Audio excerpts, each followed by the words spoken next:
This is Signal and Noise, bringing clarity to data, tech, and AI.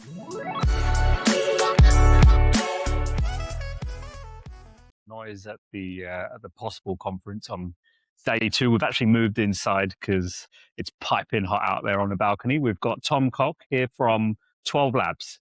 And thank you for joining us. I want to hear a little bit about your company. I'm really excited to hear about what you guys do and how it's playing into the media space. But first off, a little bit of an intro to yourself. Where have you come from? What's your background in the industry? Yeah, well, it's Tom Koch to start. I'll protect my German brand last name, but yeah, I got to get that out for the industry. But yeah, I did a decade in ad tech at AppNexus into the whole AT&T Xandr Warner Media acquisition thing. Then Microsoft for a while, started in more technical consulting and programmatic, moved into enterprise sales at the intersection of big data, clean rooms, identity, enterprise technology for media buyers and sellers. Did that for a long time and then found this company called 12 Labs, which is doing really cool things in the AI space. It's a small research company that is focused on building foundation models for multimodal video understanding. So unlike LLMs that were built for text and are amazing at reasoning on PDF files and text and all the information, we build models that see, hear, and understand and reason on unstructured video data. I'm looking through decades of content and I'm looking for specific moments or actions or expressions, machines that can comprehend sort of what we're watching and seeing on a screen the way that our brains think about it.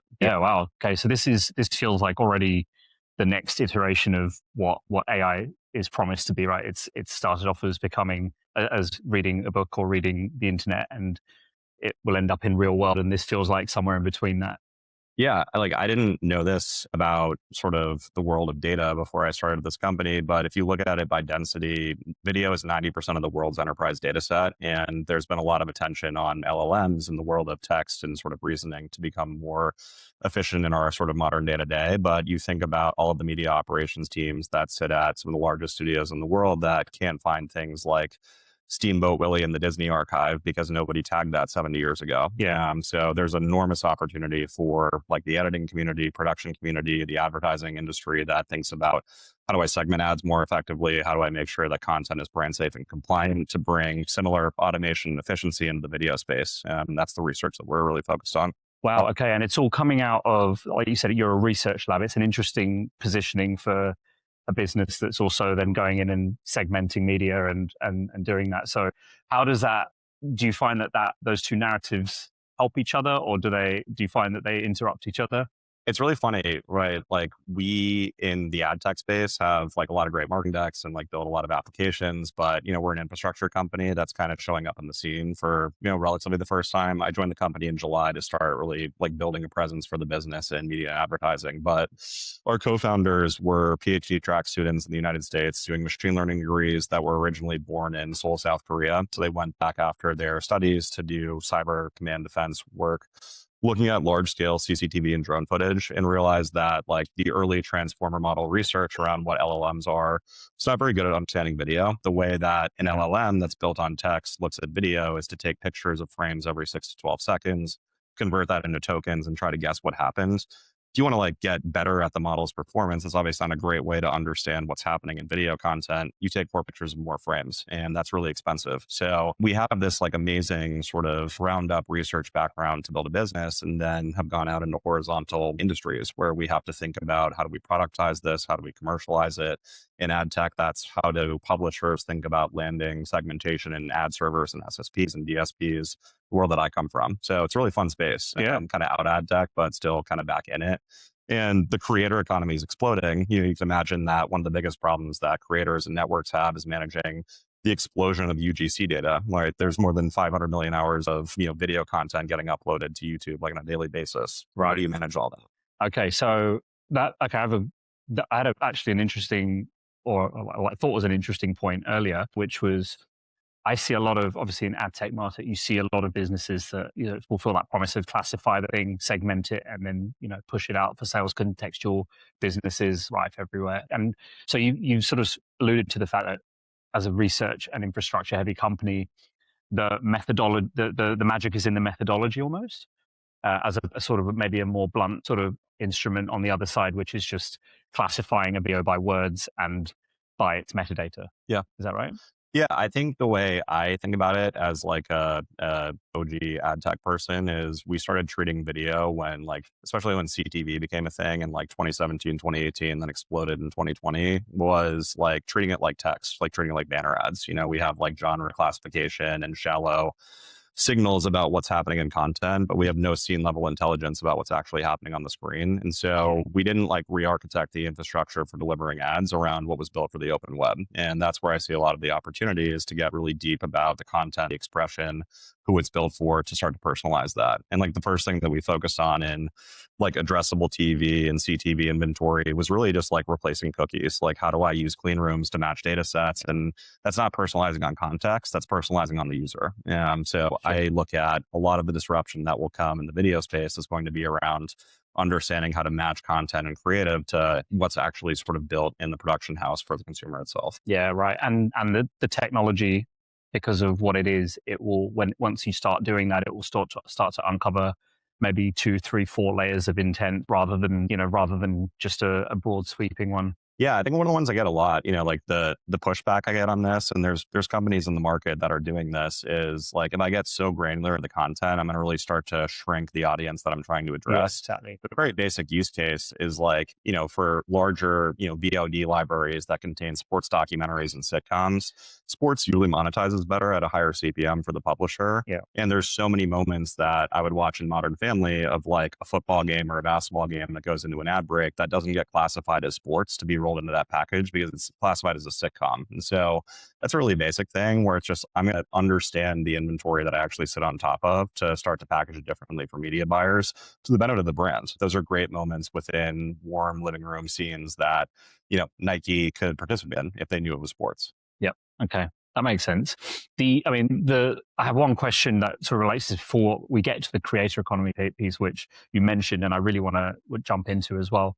But you mentioned earlier as well that it's a developer ecosystem really comes to you, right? How does that change your go-to-market motions, and how does that change how you find customers and how has it yielded any surprises? It must, I guess, if you see organically who's using your products, you must find a few little surprise nuggets in there that you can then blow up into a real commercial strategy. Yeah. So like our first customers found us. So we've been working on this for 6 years. It takes a long time. I get a question a lot is like, are you related to 11 Labs? 12 Labs actually. Sure. Yeah. 11. I was gonna ask that question. I thought you'd about it too many times. It's like native multimodal video understanding is one of the hardest science problems in the world because video has multiple modalities that you need to track over space and time for a machine to understand it. So that example I gave of an LLM that treats it like, pictures every 6 to 12 seconds doesn't work at scale to understand with a machine what's actually happening. So we had to like literally build ground up, a model that can take content, index it, create vector embeddings. Vector embeddings are the data format machines speak to, that track vision, audio, like the sound that's spoken, what's playing in the background, transcription, how that moves over sequences of time. That's like the cognitive reasoning that we have. What's cool is like the first biggest customers that found us were the largest media companies in the world. Right. Like one of the examples that we've talked about on stage with the NFL is like nobody thought to start logging. Many people sitting watching football games every year, nobody started tagging when Travis Kelce was making heart signs to Taylor Swift. That's something that should be able to go retrieve, right? A viral cultural moment to participate in that nobody could have monetized, nobody could have gotten out to social. So from there, right, it's like we launched in AWS Bedrock last year. That's like kind of the supermarket for AI models in AWS. Yeah. Customers never have to move their data. They can start using our models. We start seeing smart home manufacturing companies, automotive manufacturing companies, commercial security companies using our models. And what's hard as like a small revenue team that's product led is like, we want to know who those people are and figure out what they're building. So we're starting to do that, which is really exciting because AI is only so good as the business value it delivers. So we want to get better at going and consulting them how to use the model, how to build products to make them more intelligent in their video workloads. And I presume that when you're talking about smart home and these sorts of vendors, they're not talking about monetization the same way that a media company is. They're very different world for me, right? Like they're thinking about how do I understand that, the edge device that I have captured somebody delivered my groceries. How do I like rapidly send a push notification to somebody that's sitting at the office, let me know it's delivered. Video AI should be really good at that. Let me transcribe it. Maybe the groceries weren't delivered on the front doorstep. They were like left beneath the stairs. models can do that. But that's a completely different use case than going and talking to a streaming publisher about how to monetize more effectively. Yeah, fantastic. And that's again, that's something that you're having a developer ecosystem and an infrastructure based product would give you those little seeds of clues that that you may have not thought of yourself. You start seeing mass, and then it's like maybe we should go invest in more people and more time making this work. And that's kind of how we've grown through different cycles. It's really interesting, and it that sort of, I guess, brings us full circle to this topic of the creator economy, which is a vertical. I don't know if you call it a vertical, but it's an area you look after in your role. And you mentioned obviously just Taylor Swift and Travis Kelce, which is that moment, that viral moment, that unexpected live moment that just would not have gone monetized in a traditional format with traditional data collection and a traditional sort of media company in that way. The creator economy is going to be full of that, right? So is the objective to unearn in real time these new moments for these businesses and turn that into an entirely new kind of monetization package, product, etc.?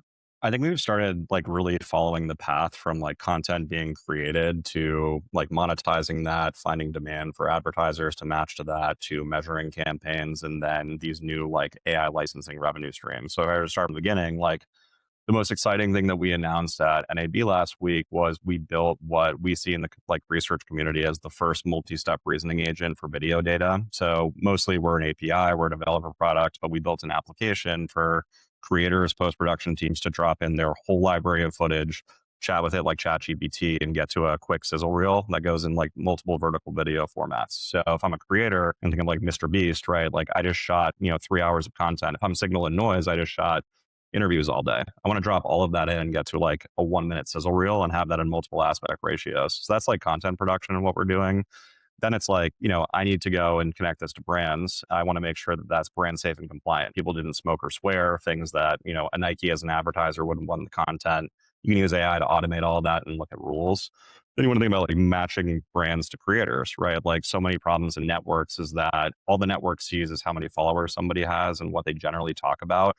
But there's nothing that can actually take an RFP from an advertiser and search within the library to say, maybe this nano creator is actually the perfect brand for, or perfect creator for me. Right. So now I'm helping creators monetize more effectively in an agency paradigm. Then I want to measure things. When did the logo appear? What was mentioned? What timestamp did all these things happen? That starts to inform post-campaign reporting. And then like I'm a big network, I have all this data, like all the big AI labs like OpenAI and Anthropic, they're trying to buy data to train on. So I have all this video.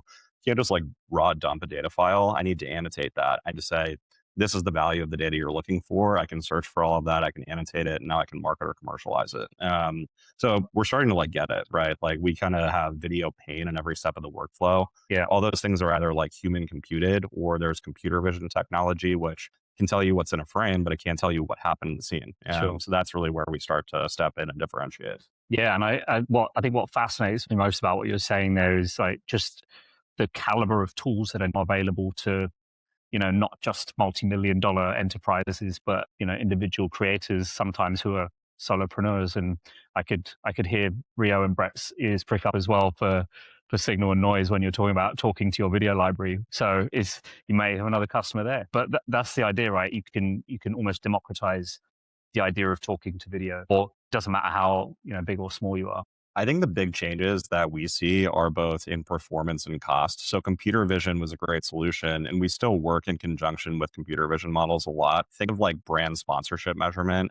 I was fascinated to learn this. Like when Coke does, and using general, figures, like when a brand does a deal with the NBA finals to integrate into the game, people are still hiring at measurement companies, like people around the country, to watch that broadcast, count how many times the logo appeared, and that is your reporting panel. Like you should not be like hiring people to watch basketball games. Like imagine how many, college students are watching that game and just saying, yeah, 45, like, whatever. Yeah. So, I think like computer vision though is really good at identifying it was in this frame. And like what you don't want to do is have a computer vision model that's pretty expensive, sample every frame in a 3-hour NBA finals broadcast. Yeah. You should be using AI more effectively to get to a more cost-effective pipeline.